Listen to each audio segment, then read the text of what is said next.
दोस्तों, इच्छाधारी नागिन बहुत ही खतरनाक होती है।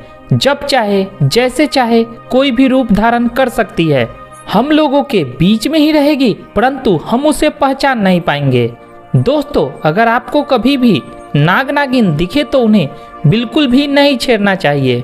कहा जाता है कि अगर कोई इंसान गलती से भी नाग को मार दे तो उस नाग की नागिन 7 जन्मों तक पीछा नहीं छोड़ती है, जब तक कि नागिन का बदला पूरा न हो जाए। दोस्तों, उसी आधार पर घटित हुई यह घटना आज मैं आपको बताने जा रहा हूँ। दोस्तों, वीडियो शुरू करने से पहले एक बार कमेंट बॉक्स में हर हर महादेव जरूर लिखें, जिससे भगवान शिव की कृपा आप पर सदैव बनी रहे। मित्रों, यह चमत्कारिक घटना देखने के लिए हमारे चैनल को सब्सक्राइब करके बेल आइकन को प्रेस कर ले। रघुनंदन नाम का एक व्यक्ति उस समय ग्वालियर के एक गाँव में ट्रक ड्राइवर का काम किया करता था। एक बार वह अपना ट्रक लेकर माल की डिलीवरी के लिए निकल पड़ा। रास्ते में अचानक उनके ट्रक के नीचे एक नाग आ गया और उसकी मौत हो गई। ड्राइवर को जब मालूम पड़ा कि उसने नाग की हत्या कर दी है तो उसने उसे उठाकर पास की झाड़ी में फेंक दिया और घबराकर वहां से चला गया।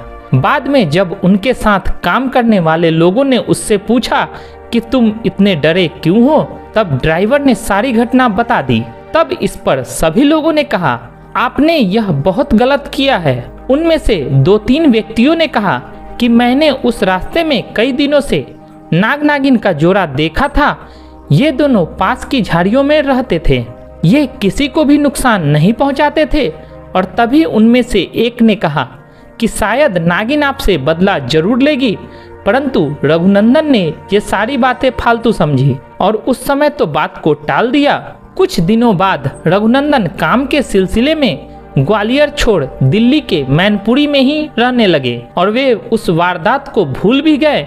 करीब 9 साल बाद रघुनंदन अपनी जमीन बेचने के सिलसिले में ग्वालियर आए, लेकिन उन्हें पता ही नहीं था कि उनके साथ क्या होने वाला है। उसी दिन दोपहर को जब वे खाना खाने बैठे तब नागिन ने सामने आकर अपना फन फैला दिया और रघुनंदन डर के मारे उछल पड़े और पास में ऊपर टंगी रस्सी पर लटक गए और करीब 2 घंटे लटके रहे। लेकिन नागिन ने अपना फन नीचे नहीं किया और फिर जब नागिन का फन झुकता हुआ नजर आया तो उन्होंने झट से कूदकर पास में रखी अपनी साइकिल उठाई और सड़क की तरफ भागने लगे। कई किलोमीटर तक साइकिल चलाने के बावजूद नागिन ने उनका पीछा नहीं छोड़ा।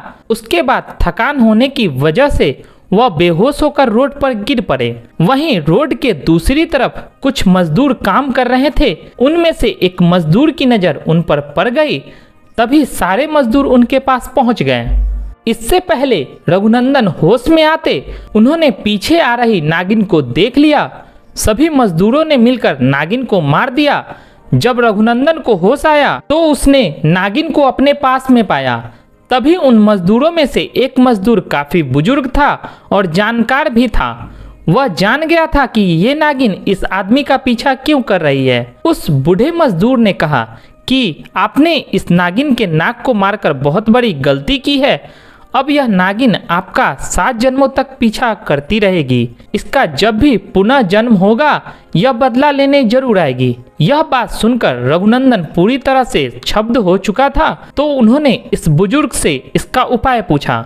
उस बुजुर्ग ने बोला, इसका अब एक ही उपाय है कि इस नागिन का पूरे विधि विधान से अंतिम संस्कार करना होगा, तभी इसकी आत्मा को मुक्ति मिलेगी। जिस तरह से एक मनुष्य की चिता सभी विधि विधान से जलाई जाती है, उसी प्रकार इस नागिन का पूरे विधि विधान से अंतिम संस्कार करना होगा। उन्होंने वैसा ही किया। अंतिम संस्कार के साथ ही उन्होंने 13 पंडितों को बैठाकर खाना खिलाया और उसके बाद उस नागिन ने रघुनंदन का कभी पीछा नहीं किया। मित्रों, इसीलिए कहा गया है कि बुजुर्ग व्यक्ति की सलाह हमेशा फायदेमंद होती है।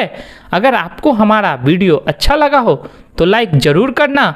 अगर आपने अभी तक हमारे चैनल को सब्सक्राइब नहीं किया है तो सब्सक्राइब अवश्य करें। तो मिलते हैं आपसे अपने नए इन्फॉर्मेटिव वीडियो के साथ। धन्यवाद।